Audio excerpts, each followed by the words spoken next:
une onde à longueur d'onde de 1,7 cm se propage dans un milieu à la vitesse de 34 cm par seconde.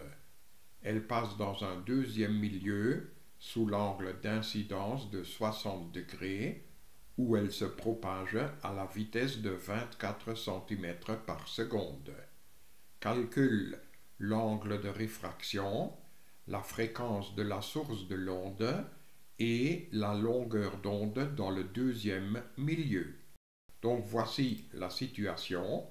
L'onde incidente dans le premier milieu, l'onde réfractée dans le deuxième milieu. La longueur d'onde lambda 1 vaut 1,7 cm, c'est-à-dire 0,017 m. La vitesse V1 est de 34 cm par seconde, donc de 0,34 m par seconde. L'angle d'incidence alpha vaut 60 degrés. Et la vitesse de propagation V2 vaut 24 cm par seconde, c'est-à-dire 0,24 m par seconde.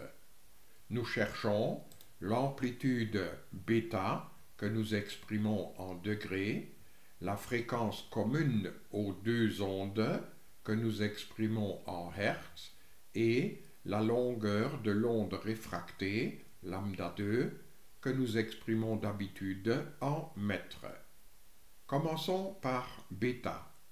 Pour déterminer β, nous appliquons cette formule de réfraction d'onde, formule qui dit que le sinus de β est égal à V2 fois le sinus de alpha sur V1.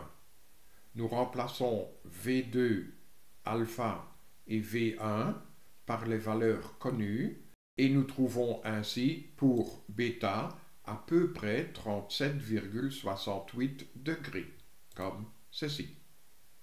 Pour déterminer la fréquence f, nous allons appliquer la formule V égale lambda fois f.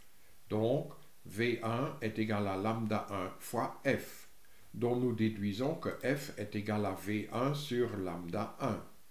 Nous remplaçons V1 par 0,34 et lambda 1 par 0,017. Ainsi, nous trouvons comme fréquence 20 Hz. Pour trouver lambda 2, nous allons appliquer la même formule, mais cette fois-ci pour l'onde réfractée. De cette formule, nous déduisons que lambda 2 est égal à V2 sur f. Nous remplaçons le V2 par 0,24 et le f par 20. Ainsi, nous trouvons pour lambda 2 0,012 mètres. On peut aussi exprimer lambda 2 en centimètres. Lambda 2 vaut donc 1,2 cm.